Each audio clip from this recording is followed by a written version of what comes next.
안녕하세요. 산 좋고 물 좋은 시골에 사는 40대 아저씨입니다. 저는 비닐하우스에서 방울토마토 농사를 짓고 있는데 요즘 뒤늦게 알게 된 이 채널의 사연 듣는데 재미가 들려 일이 지루할 틈이 없어요.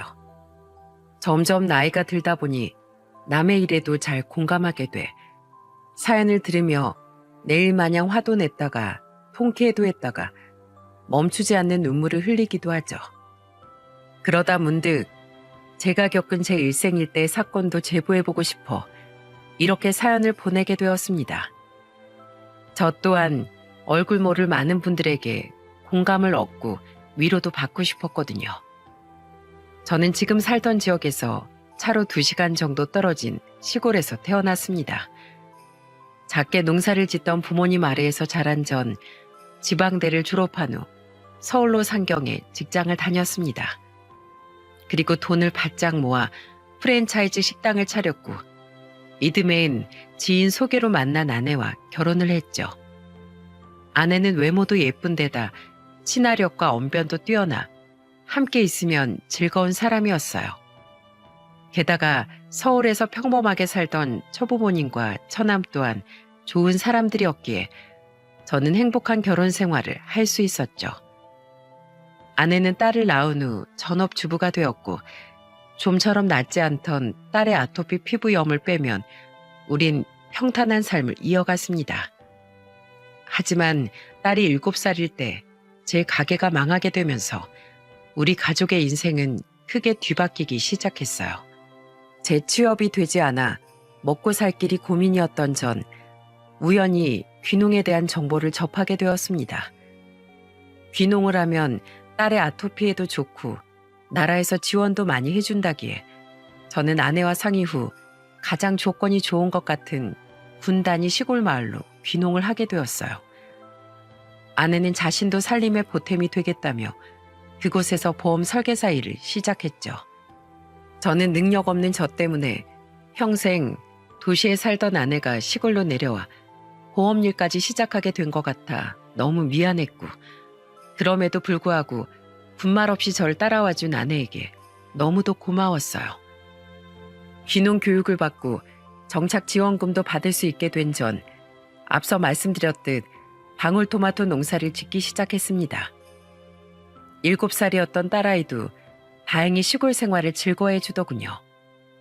시골은 동네 사람들의 텃세가 심하다고 해서 걱정을 했었는데 다행히 저희 동네 사람들은 모두 좋은 분들이셨어요. 서울에서 온 선생, 이거 우리 집 텃밭에서 따온 가지인데 가져가서 쪄서도 먹고 볶아서도 먹어. 우리 아내가 가져다 주랴. 동네 어른들은 젊은 사람들이 이 시골까지 내려와줘서 고맙다며 저와 아내를 살뜰히 챙겨주셨습니다. 이사를 온 지 며칠 뒤엔 마을의 부녀 회장님께서도 저희 집에 먼저 인사를 와주셨어요. 나 이 마을 부녀 회장인데 무슨 일 있으면 나 찾아와 애기 엄마. 아유, 이 손 고운 것 좀 봐. 미안해서 마을 잔치 있을 때 일이나 시키겠어? 그래도 옆집 뒷집 사정 다 챙겨가면서 어우러져 사는 게 시골 생활의 참맛이니까 잔치든 행사든 종종 잘 참여해줘. 젊은 사람들이 어울려주면 동네 사람들도 좋아할 거야. 참 정 많은 마을이었습니다. 덕분에 우리 가족은 시골의 정을 듬뿍 느끼며 안정적으로 귀농 생활에 안착할 수 있었죠. 아내 또한 처음엔 익숙치 않던 보험 일을 힘들어하더니 1년쯤 지나자 어느 정도 적응을 하고 일에 재미를 붙이더군요. 처음엔 좀 힘들었는데 적응하고 요령이 생기다 보니까 할만하네. 내 장점이 바로 슈퍼 친화력이잖아. 아내는 일하는 만큼 벌 수 있는 그 일이 재밌다며 날이 갈수록 일에 열심이었습니다. 그런데 일에 열심인 건 좋았지만 언제부턴가 아내는 점점 얼굴이 두꺼워지기 시작하더라고요. 아내는 마을회관에서 열리는 마을 잔치나 모임에 자주 참석했는데 그곳에서 일손을 돕지 않고 동네 사람들에게까지 보험 영업을 했습니다. 부녀 회장님을 비롯해 많은 어른들이 음식을 하고 나르는 와중에도 말이죠. 민망해진 전 아내의 팔을 흔들며 채근했어요. 여보, 우리도 도우러 가자. 부녀 회장님이랑 아주머니들 일하시는데 우리만 앉아있긴 눈치 보이잖아. 당신 혼자가, 나 지금 일하잖아. 김 씨도 그냥 앉아있어. 우리야 평생 하던 일이라 하나도 안 힘들어.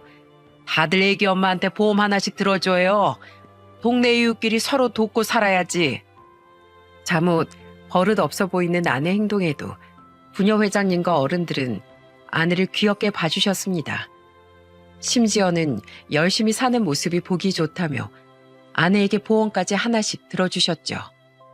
저는 죄송하고 감사한 마음에 어른들의 만류에도 끝까지 남아 음식과 설거지 그리고 뒷정리를 도왔습니다.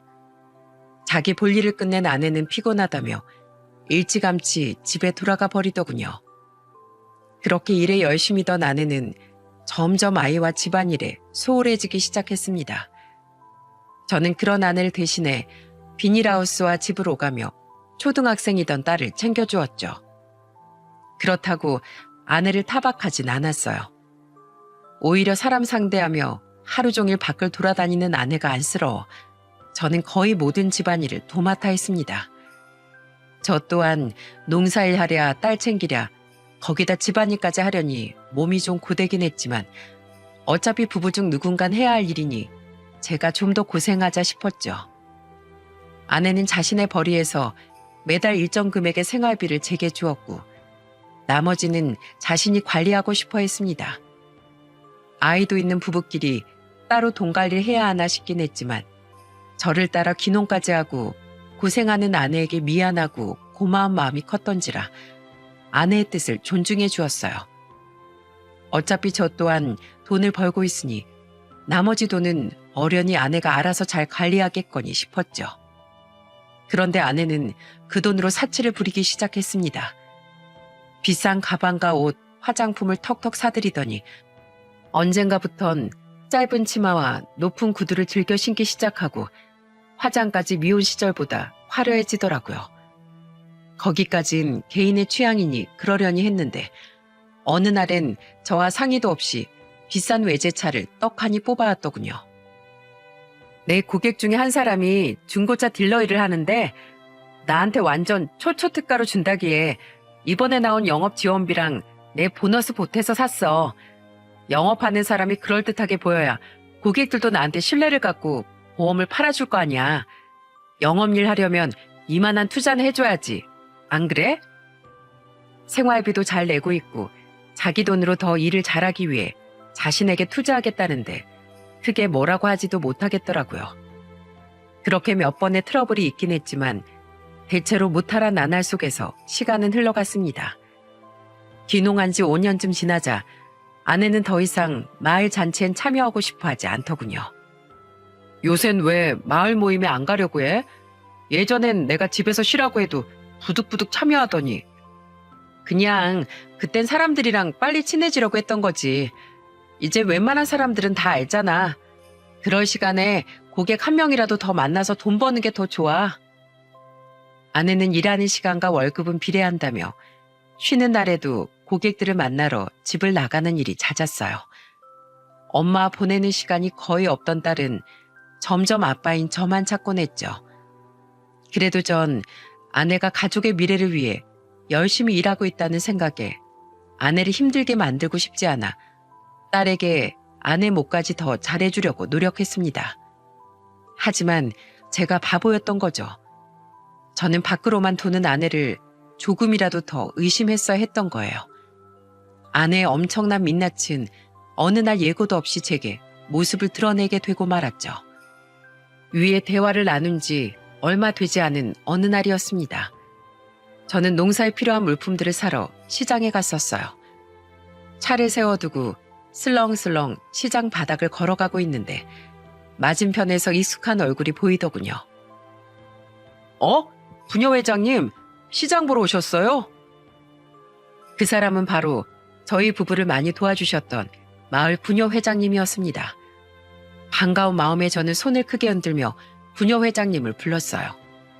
그런데 그 순간 굉장히 황당하고 당황스러운 일이 벌어지고 말았죠. 부녀 회장님, 갑자기 왜 이러세요?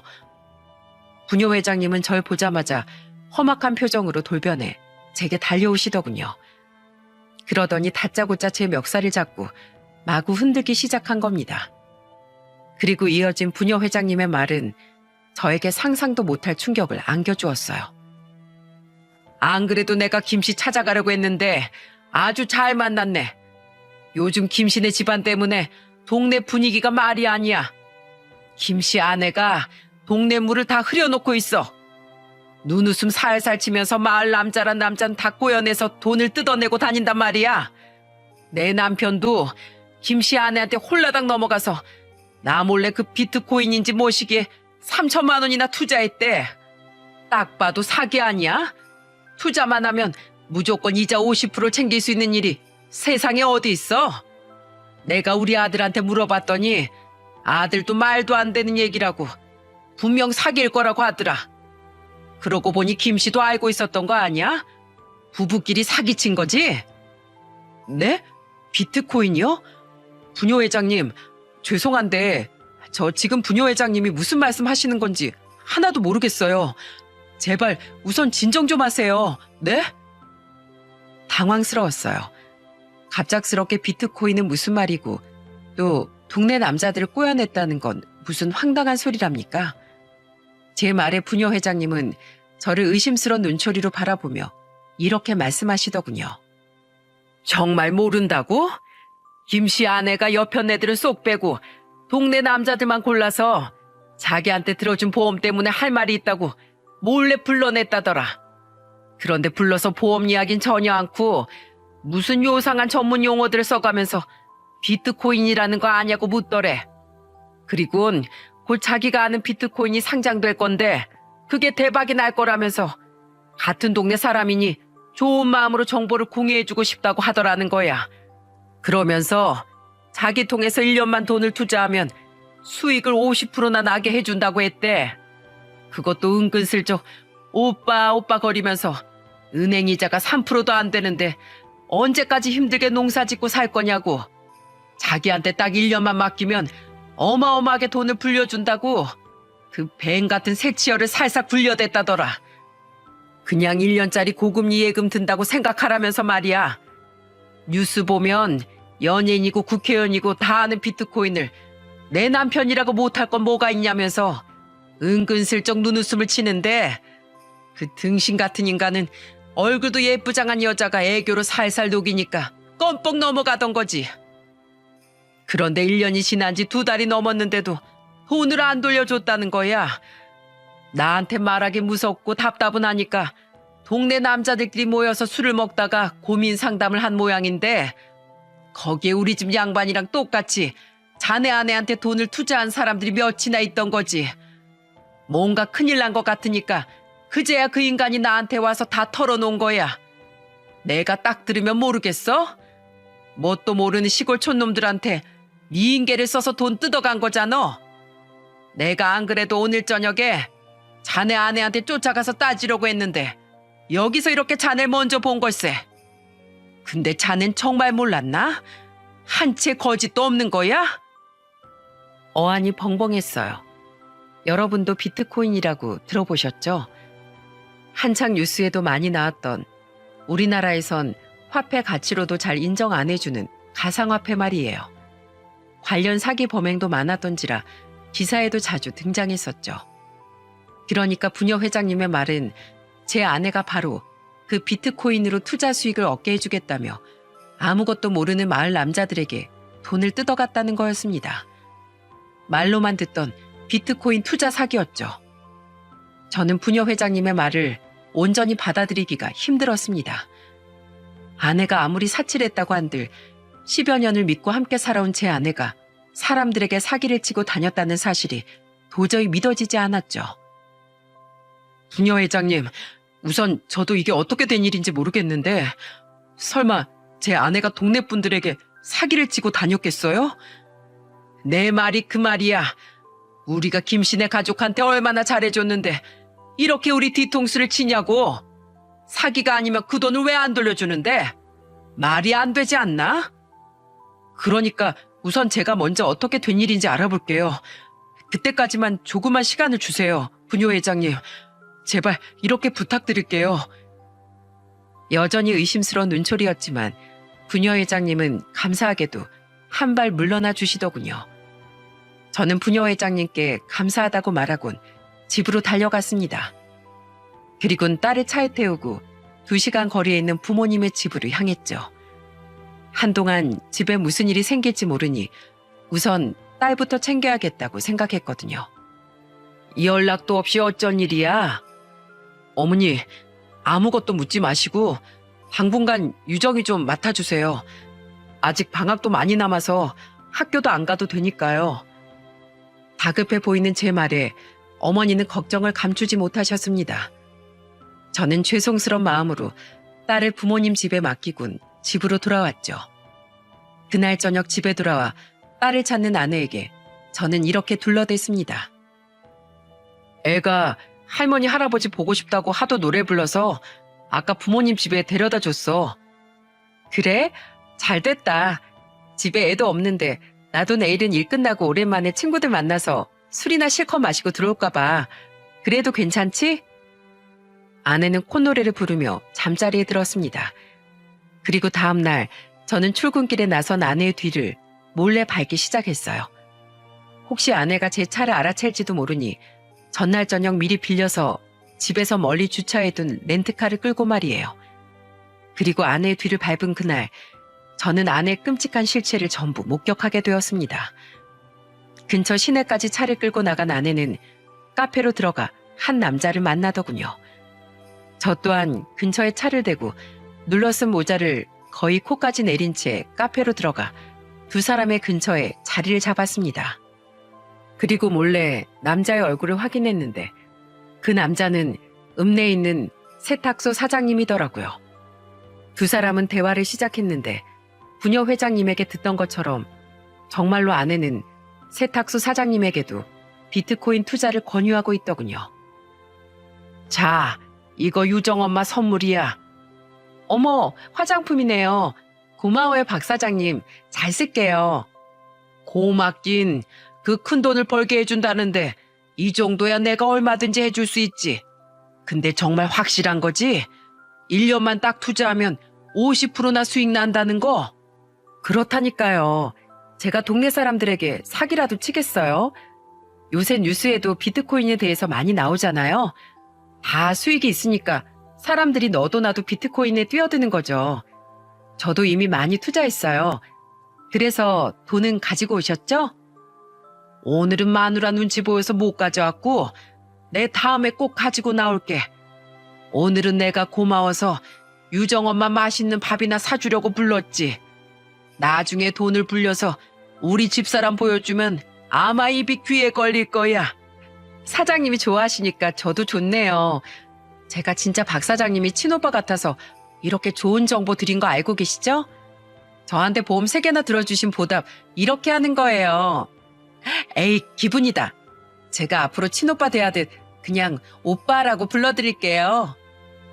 충격적이었어요. 아내는 한 번도 본 적 없는 애교 어린 표정으로 세탁소 사장님에게 오빠라고 부르고 있더라고요. 가뜩이나 언변도 화려했던 아내가 작정하고 그렇게 살살 사람을 꼬셔대니 기분이 좋아진 세탁소 사장님은 가진 전 재산이라도 당장 투자금으로 내놓을 기세였죠. 아내가 평소에 어떻게 고객을 그렇게 많이 유치할 수 있었는지 알 것 같아 저는 더더욱 참담한 기분이 들었습니다.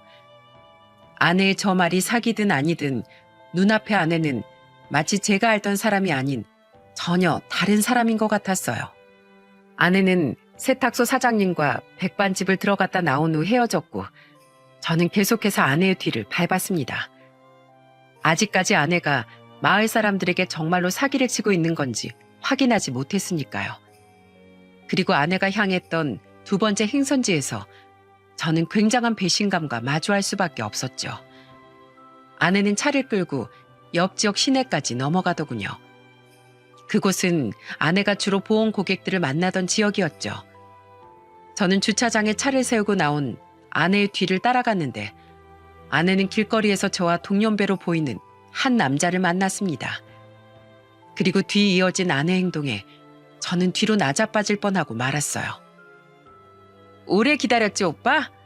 그 늙은이가 갑자기 밥을 사준다고 해서 말이야. 아내는 아주 자연스럽게 그 남자의 팔짱을 끼더군요. 마치 다정한 부부나 연인처럼 말입니다. 아내가 사기를 치고 있는 건지 확인을 하려고 했지 아내가 바람을 피우고 있을 거라곤 꿈에도 생각지 못했던 전 배신감에 손이 덜덜 떨리더라고요. 그 와중에도 저는 우선 증거를 남겨놔야겠다는 마음으로 사진을 찍었는데 제가 보고 있는 줄은 꿈에도 모르고 그 둘은 다정하게 걸으며 이야기를 나눴어요. 저는 들키지 않게 모자로 얼굴을 가리고 천천히 뒤따라 걸었습니다. 괜찮아. 이혼해서 가족도 없이 혼자 사는 이혼남이 남는 게 시간인데 뭘. 오늘 네가 늦게까지 같이 있을 수 있다고 해서 하루 종일 시간 빼놨어. 그래서 돈은 받아냈어? 얼마나 투자한다고 하디? 몰라. 다음에 가지고 나온다고 돈도 안 주고 밥만 사주고 갔어. 시간 아깝게 진짜. 오빠 해주니까 지가 진짜 나랑 친해지기라도 한 줄 아나 봐. 그리고서 고작 사준다는 게 고등어 백반이더라. 나 솔직히 생선도 별로 안 좋아하는데 비린내 참느라 혼났어. 나 밥 깨작깨작 먹어서 벌써 배고파. 우리 밥 먹으러 가자. 그래, 그럼 우리 여왕님이 좋아하는 파스타 먹으러 갈까? 구역질이 나올 것 같았습니다. 내 아내가 다른 남자와 시시덕거리는 모습을 보는 일은 생각보다 더 고역이었어요. 저는 역겨운 마음을 꾹 참고 그들이 들어간 양식집에 뒤따라 들어갔죠. 그때도 이미 아내에 대한 제 믿음은 바닥이 난 상태였습니다. 그곳은 식사를 함께 파는 와인바였는데 조명이 어두웠기에 저는 조금 마음을 놓고 그들의 뒷좌석에 자리를 잡을 수가 있었어요. 저는 조용히 직원에게 파스타 하나를 주문한 후 녹음기를 켜고 그들의 대화에 귀를 기울였죠. 저는 그 대화에서 예상보다 더 어마어마한 진실을 들을 수 있었습니다. 차를 끌고 온 아내는 와인까지 주문해서 그 남자와 사이좋게 나눠 마시더군요. 오늘은 둘 다 차 두고 근처에서 자고 가자, 오빠. 난 술 깨고 집에 들어가면 되니까. 오늘 정말 외박해도 괜찮아? 네 남편이 뭐라고 안 해? 이미 친구들하고 술 진탕 마시겠다고 밑밥 깔아놨지. 아, 이렇게 눈치 보고 사는 것도 조금 있으면 다 끝이다. 얼른 오빠랑 같이 살고 싶어. 2년 전 내 고객이었던 오빠를 따라서 비트코인 투자 설명회에 갔던 건 내 인생의 신의 한 수였던 거야. 오빠 아니었으면 내가 이런 큰 돈을 언제 만져봤겠어? 우린 정말 천생연분이야. 투자자를 유치하면 한 명당 30%를 챙겨준다는 그 말이 정말 달콤했지. 우리도 처음엔 정말로 그 회사가 상장만 하면 어마어마한 수익을 낼 거라고 믿었잖아. 만약에 잘못돼도 자기들이 다 책임진다고 했고. 확실히 그런 설명하는 사람들은 말빨이 남달라. 안 그래? 맞아. 그래서 나도 내 보험 고객들한테 엄청 투자 권유하고 다녔잖아. 오빠도 오빠 지인들한테 투자금 엄청 챙겼고. 그래서 우리도 수수료 엄청 챙겨 먹었지. 그때 오빠랑도 연인 사이로 발전하고. 생각해보면 그때가 제일 마음 편하고 좋았어. 그치? 그랬지. 딱 1년 뒤에 그 나쁜 놈들이 투자금만 홀랑 먹고 야반 도주하기 전까지 말이야. 처음부터 다 사기였던 거 알고 우리 진짜 진땀 뺐잖아. 그때 들고 일어난 투자자들한테 돈 못 물어주면 우리까지 사기죄 뒤집었을까 봐. 그때부터 투자에 대해 전혀 모르는 당신 동네 사람들이랑 좀 멍청해 보이는 당신 보험 고객들, 그리고 내 주위에 늙은이들 꼬셔서 겨우 그 돈 돌려막았지. 아, 우리 진짜 고생 많았다. 그래도 이 짓거리 하는 것도 이제 조만간 끝이네. 이번에 우리 동네 영감들 돈만 좀 더 뜯어내면 얼른 해외로 튀어버리자. 근데 근래 들어서 네 동네 사람들한테 너무 해먹은 거 아니야? 뭐 어때? 어차피 곧 여기 뜰 건데. 기왕 마판에 한탕 해먹을 거 왕창 뜯어내고 가야지. 아, 우리 동네 부녀회장 남편만 잘 넘어가면 튀기 전까지 안 걸릴 수 있는데. 하필 동네 사람 중에 그 영감만 투자한 지 1년이 넘어서 약속한 수익금 언제 주냐고 난리야. 계속 이 핑계 저 핑계 대고 있긴 한데 진짜 돈 100만 원이라도 쥐어줘야 하나? 주기 너무 아까운데. 충격적인 대화 내용에 저는 눈앞에 놓인 파스타를 단 한 번도 뜰 수 없었습니다. 상간남과 아내는 다른 사람들에게 투자를 권유하고 다녔으면서 정작 자신들은 혹시 모를 사기를 방지하고자 그 비트코인에 투자를 하지 않았더군요. 그러면서도 고객 유치 수수료는 욕심이 나서 사람들에게 투자금을 받아내고 다녔던 겁니다. 그리고 정말로 그 회사가 사라지자 자신들이 책임을 뒤집었을까봐 계속해서 또 다른 피해자를 만들어 돌려막기를 했던 거예요. 그러다 사기의 맛을 알아버린 두 연놈은 돈을 돌려막는 것에 멈추지 않고 더 많은 사람들에게 돈을 뜯어낸 후 해외로 도피할 생각이었던 거죠. 감당 못할 진실에 두 손이 벌벌 떨리더군요. 그리고 마지막으로 들려오는 아내의 말에 저는 결국 참았던 눈물을 한 방울 떨구고 말았죠. 네 남편은 널 철석같이 믿고 있나 봐? 내 남편은 자기 때문에 날 이 시골로 내려오게 한 거랑 내가 보험일 시작한 것 때문에 나한테 엄청 미안하고 고마워하고 있거든. 착해 빠져서 내가 가족을 위해 엄청 큰 희생을 했다고 생각하고 있어서 나한테 꼼짝 못해. 내가 집에서 애 징징거리는 것만 듣고 있기 싫어서 일부러 일 다시 시작한 거라곤 생각도 못하고 말이야. 이렇게 귀찮을 줄 알았으면 차라리 애를 낳지 말 걸 그랬어. 뭐 덕분에 난 이렇게 떼돈도 벌고 오빠도 만나서 오히려 땡큐지. 내 남편이지만 참 등신이야. 제 눈물은 크나큰 배신감에 흘러나온 분노의 눈물이었습니다. 아내는 이미 오래전부터 제가 알고 있던 착한 아내가 아니었더군요. 아내는 자신의 딸을 거추장스럽게 여기고 남편인 저를 등신 취급하며 상간남과 야반 도주를 계획하던 사기꾼이었던 거예요. 뒤에서 제가 피눈물을 흘리고 있는 사실은 꿈에도 모른 채 와인 한 병을 다 비운 그 연놈들은 와인바에서 나가 근처의 숙박업소로 향하더군요. 이를 악물고 그 모습까지 사진으로 남긴 전 차에 올라 운전대를 잡고 오래도록 오열을 한 뒤에야 집으로 돌아왔죠. 집으로 돌아온 전 집에 불도 켜지 않고 밤새도록 아내를 기다렸습니다. 아내는 와인바에서 본인 입으로 이야기했던 것처럼 그놈과 밤을 보내고 아침이 되어서야 집에 들어오더군요. 아내는 거실 소파에 아무 말 없이 앉아있는 저를 보고 흠칫 놀라더니 이내 아무렇지도 않은 척 제게 말을 걸었어요. 깜짝이야. 당신 왜 방에서 안 자고 거기 나와 있어? 일찍 일어난 거야? 난 술 먹고 깜빡 친구 집에서 잠들었지 뭐야. 아내의 뻔뻔한 거짓말을 듣고 저는 그만 이성이 끊어져 버렸습니다. 저는 소파에서 일어나 아내에게 돌진했고 놀란 아내가 피하기도 전에 아내의 머리채를 잡고 뺨을 연거푸 2대나 때려버렸어요.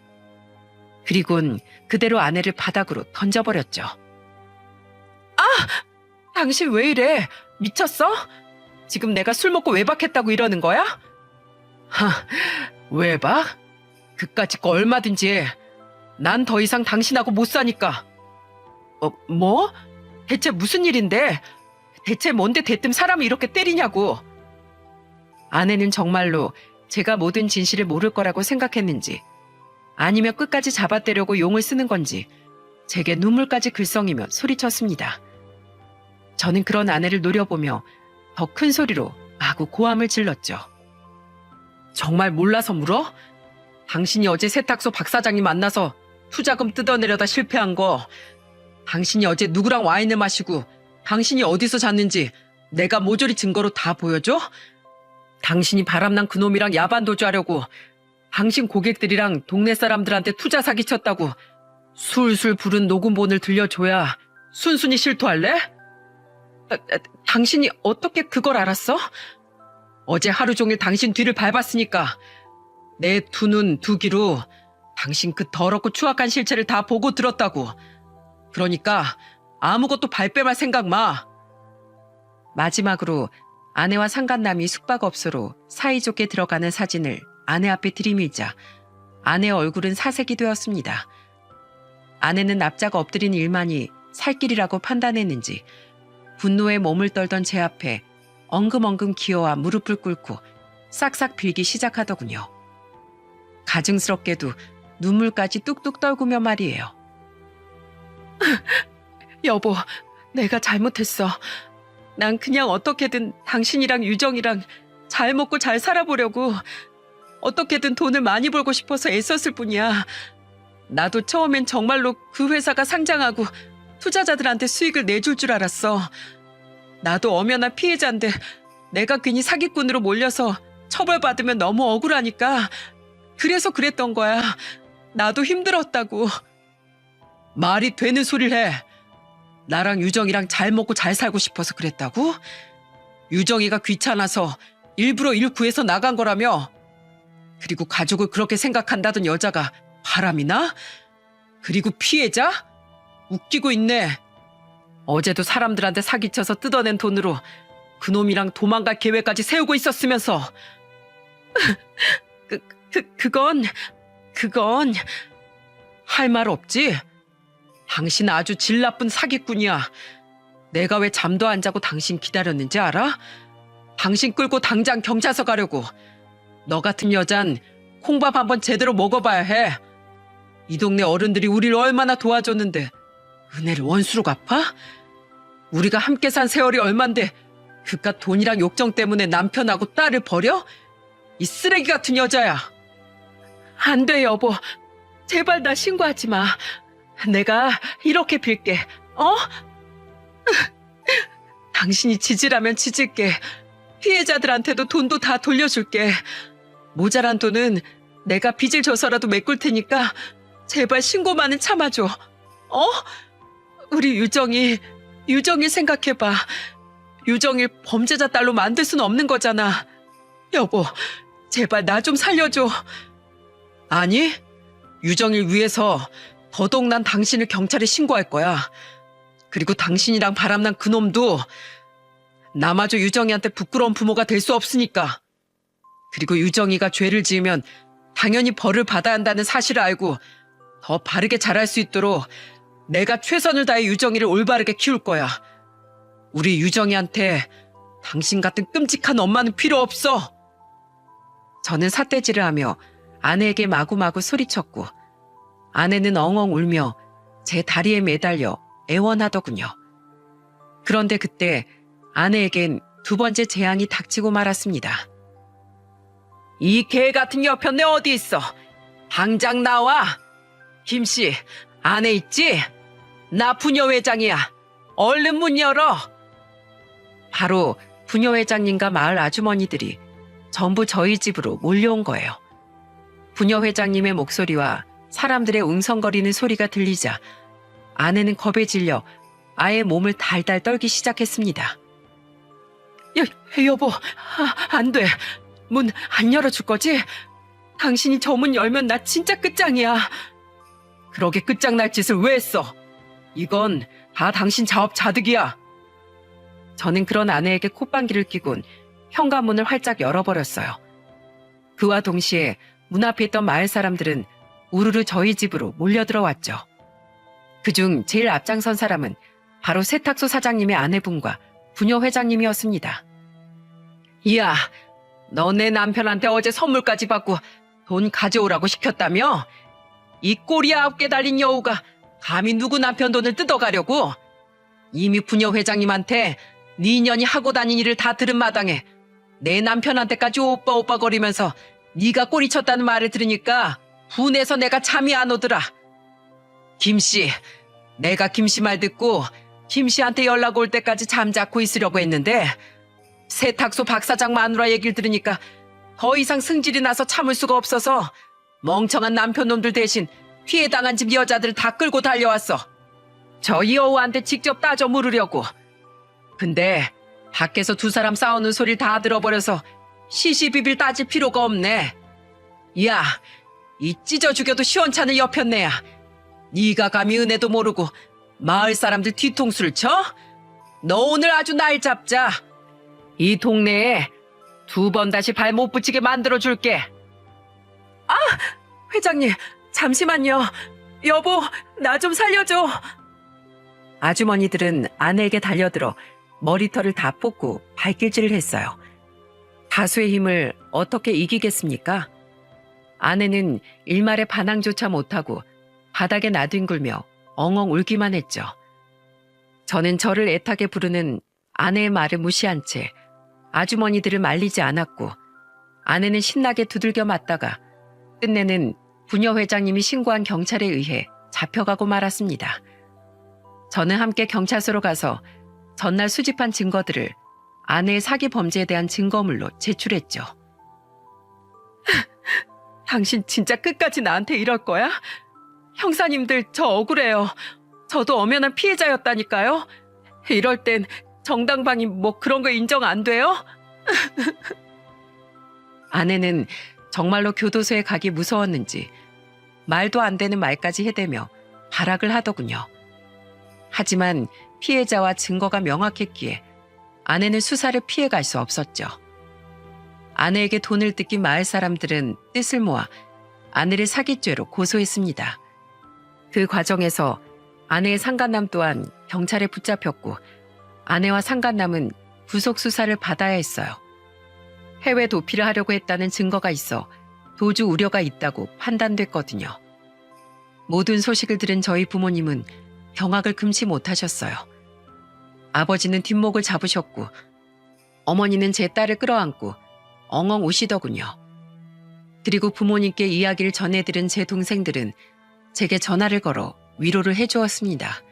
그리고 그 통화 과정에서 저는 또 한 번 아내에게 치가 떨리는 배신감을 느꼈죠. 형, 나 진짜 소름 돋는 게, 형수, 아니 그 여자 나랑 이화한테도 전화해서 그 투자하라고 권유했었어. 2달 전쯤에 말이야. 이화는 그런데 관심도 없고, 난 워낙에 비트코인 사기 뉴스를 많이 봐서 거절했는데, 와, 그때 거절 안 했으면 나랑 이화도 큰일 날 뻔했지 뭐야. 다 들고 야반 도주하기 직전에 걸린 게 피해자들한테도 형한테도 아주 천운이네. 도망갔으면 형 돈까지 다 들고 튀었을 거 아니야. 동생의 이야기를 들어보니 정말로 부녀 회장님이 아니었다면 아내에게 전 재산을 털렸을지도 모른다고 생각하니 온몸에 소름이 쫙 돋더군요. 이런 무서운 여자인 줄 모르고 10여 년을 함께 살았다니 아내의 실체를 알아채지 못한 제 자신에게 더더욱 화가 났죠. 조사 결과 아내와 상간남에게 투자 사기를 당한 피해자들은 마을 사람들을 포함해 30명이 훌쩍 넘었고 피해액은 11억에 달했습니다. 피해자들은 적게는 300만 원부터 많게는 1억까지 피해를 봤더군요. 마지막 한탕을 하기 위해 무리하게 마을 사람들의 돈을 갈취하다가 부녀 회장님께 덜미를 잡혔으니 아내는 결국 스스로 화를 자초했던 거죠. 마을 사람들을 포함한 피해자들은 변호사를 고용해 피해액을 돌려받으려 두 연놈에게 소송을 걸었습니다. 다행히 아직 그 연놈들이 자기들 명의의 통장에 그 돈을 모아두었기에 피해자들은 피해액의 3분의 2가량을 보상받을 수 있었죠. 결국 아내는 징역 4년 6개월을 선고받았고 상간남 또한 그에 준하는 실형을 선고받고 교도소로 가게 되었어요. 저 또한 아내에게 이혼 소송을 걸었기에 저는 교도소에 간 아내에게 이혼이라는 마지막 선물을 해줄 수 있게 되었습니다. 물론 딸의 양육권과 친권은 모두 제가 가져올 수 있었고요. 아내와 상간남에게 추가로 위자료 소송을 걸 수도 있었지만 저는 더 이상의 소송은 진행하지 않았습니다. 마음 같아선 위자료를 받아내고 싶었지만 억울하게 피해를 입은 피해자들이 한 푼이라도 더 피해액을 돌려받길 바랬거든요.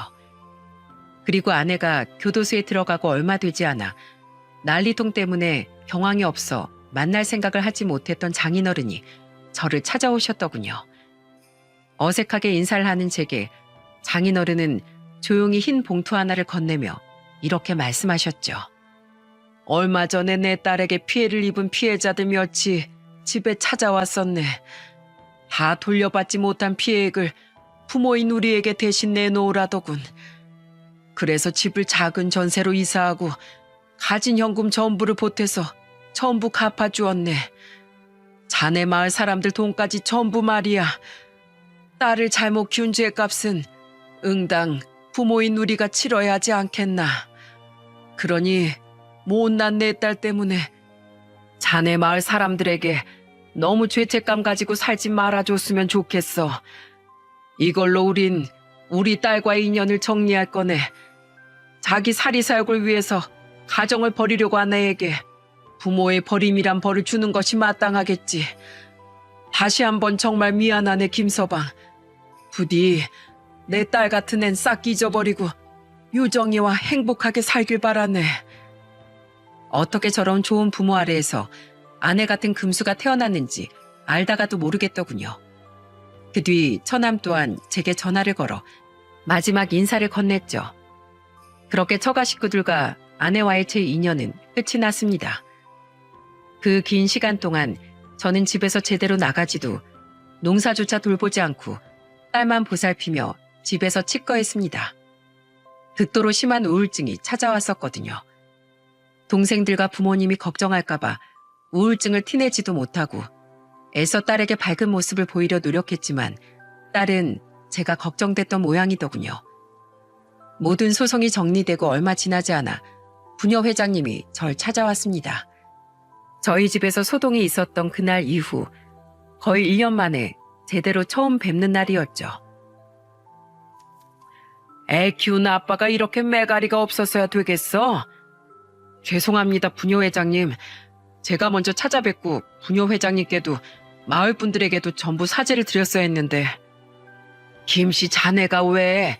자네도 피해자 아니여? 우리야 뭐 돈도 다 돌려받았으니 됐어. 애초에 엄한 김씨를 탓할 생각도 없었어. 다들 자네를 걱정하고 있네. 우리에게 정말로 미안하면 내일 마을회관 나와서 밥부터 챙겨 먹어. 유정이가 날 찾아와서 자기 아빠 좀 보살펴 달라고 부탁했네. 13살밖에 안 된 애가 엄마 이름 마당에 아빠까지 걱정하게 둬서 되겠어? 유정일 위해서라도 정신 차려. 내일 안 나왔단 봐. 내가 내일도 모레도 계속 찾아와서 귀찮게 굴 테니까. 감사합니다. 그리고 죄송합니다, 부녀 회장님. 저는 부녀 회장님의 용서 앞에서 뭔가 가슴 속에서 빵 터진 것 마냥 어린애처럼 엉엉 울었어요. 다음 날 저는 큰 용기를 내어 마을 회관을 찾았는데 마을 어른들은 마치 아무 일도 없었다는 듯 저를 맞아주시더군요. 김씨 왔어? 아이고, 살이 쑥 빠졌네. 얼른 이리 와 앉아. 얼굴 까먹을 뻔했어. 자, 여기 막걸리도 한잔하고. 막걸린 무슨? 당신은 들어가서 설거지나 해. 상현이 아버지도요. 이 남자들이 뭘 잘했다고 앉아서 술상 대접을 받으려고 해. 김씨, 이리 와서 앉아. 막걸린 우리랑 마셔. 그리고 동네 남자들이 돕는다니까 다음 주부턴 비닐하우스 복구해. 먹고 살아야 할 거 아니야. 혼자선 힘들어도 다 같이 하면 금방 끝날 거니까 꼭 연락해. 알았지? 돈을 돌려받았다고 한들 분명 마을 분들도 마음고생이 많았을 텐데 어른들은 저를 따뜻하게 감싸주셨습니다. 아직도 기억나네요. 그날 눈물을 흘리며 떠먹은 소고기 묵국의 따뜻함이 말이죠. 저는 엉엉 울면서 바닥에 이마를 대고 마을 분들에게 뒤늦은 용서를 구했어요. 정말 죄송합니다. 제가 아내를 일찍 의심하고 눈치챘다면 모두들 이렇게 힘들게 만들진 않았을 텐데 제가 너무 바보 같았어요. 너무 늦게 용서를 구해서 정말 죄송합니다. 사람이 눈물도 많구먼. 자기 뜻대로 흘러가면 그게 인생인가. 산다는 건 날벼락도 맞고 호구도 맞아가면서 그렇게 연걸어 가는 거야. 자, 여기 술 한잔 받고 다 털어버리게. 이 사람이 아직도 부엌으로 안 가고 막걸리 타령이야. 얼른 가라니까. 그 불려시한테 홀려서 돈 뜯긴 것만 생각하면 내가 아직도 천불이나. 상현이 아버지도 빨리 안 가요? 가려고 했어. 지금 가. 내가 무슨 염치로 당신 말을 거스르겠어. 이것 보게 김씨. 인생은 정말 어떻게 될지 아무도 모르는 거라니까. 끝까지 제게 속삭이며 너스레를 떨던 마을 어른 덕분에 저는 울다가 말고 그만 픽 하고 웃어버리고 말았어요. 그렇게 사건이 있던 날 이후 2년여가 흐른 지금 저는 전보다 많이 기운을 되찾았습니다.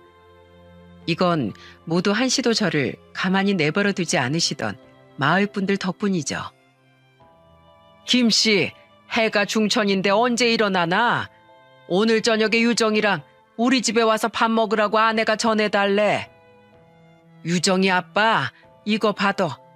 혜인이가 그러는데 이거 내일 애들 학교 준비물이래. 유정 아빠 일하느라 정신 없을 것 같아서 내가 우리 애 거 사면서 같이 샀어. 마을 분들은 저뿐만 아니라 어린 나이에 힘든 일을 겪은 제 딸이 안쓰럽다며 중학교 1학년이 된 제 아이를 잘 챙겨주곤 하십니다. 아이는 마을 전체가 다 같이 키우는 거라며 말이죠. 최근 피부도 많이 좋아진 딸은 그런 동네 어른들 덕분에 구김살 하나 없이 아주 예쁘게 잘 자라주고 있어요. 저는 딸에게 아내에 관한 이야기도 잘 설명해 주었는데 딸은 어깨를 으쓱이며 이러더군요. 엄마가 어떤 사람이든 상관없어. 난 아빠만 행복하면 돼. 어차피 엄마랑 별로 추억도 없는데 뭐. 그러니까 아빠, 이 딸을 위해서라도 항상 건강해야 돼. 알았지? 마냥 어린애인 줄로만 알았던 딸의 위로를 받으니 괜시리 울컥하더군요. 이런 의젓하고 착한 딸을 위해서라도 저는 더더욱 힘을 내서 듬직한 아빠가 되어야겠다고 다짐했죠. 저희 부모님은 최근 짓던 농사를 전부 정리하셨어요. 그리곤 집이 정리되는 대로 저희 집에 내려와 함께 살기로 하셨죠. 두 분은 제가 걱정되셨던 모양인데 저 또한 나이가 드신 부모님이 신경 쓰였던 터라 오히려 잘된 일이라고 생각합니다. 이렇듯 저는 아이러니하게도 당시의 일로 시골의 정이 얼마나 감사하고 따뜻한 건지 알게 되었답니다. 저는 앞으로 제게 먼저 손을 내밀어 주신 마을 분들에게 보답하기 위해 마을 일에 항상 솔선수범하며 마을 어른들을 돕고 살아갈 예정입니다. 또한 저희 딸과 내년에 모시게 될 부모님과 함께 진정한 가족의 사랑을 지키며 살아갈 거예요. 혹시라도 전 아내가 출소한 후 찾아온다면 저는 당장에 그 여자를 쫓아내버릴 생각입니다. 당신이 가족을 배신한 대가는 평생 가족을 잃는 것이라고 꼭 일침을 해준 후 말이죠. 여러분, 요즘엔 참 사기가 판을 치는 세상인 것 같습니다. 제 사연을 듣고 특히 순박한 시골 분들이 이런 피해를 입지 말았으면 하는 마음에 이 사연을 보내게 되었어요. 그리고 혹시 제 아내 같은 사기꾼들이 듣고 있다면 반드시 명심했으면 좋겠습니다. 정당하지 못한 방법으로 남에게 피해를 끼치고 상처를 준 사람은 언젠간 반드시 가족도 돈도 가진 것을 모두 잃는 것으로 그 대가를 치를 것이라는 것을요. 마치 제 전 아내처럼 말입니다. 그럼 제발 수많은 사기꾼들이 엄한 피해자들을 만들지 말고 개과천선하는 기적이 일어나길 빌며 이만 사연을 마치겠습니다. 함께해 주셔서 감사합니다.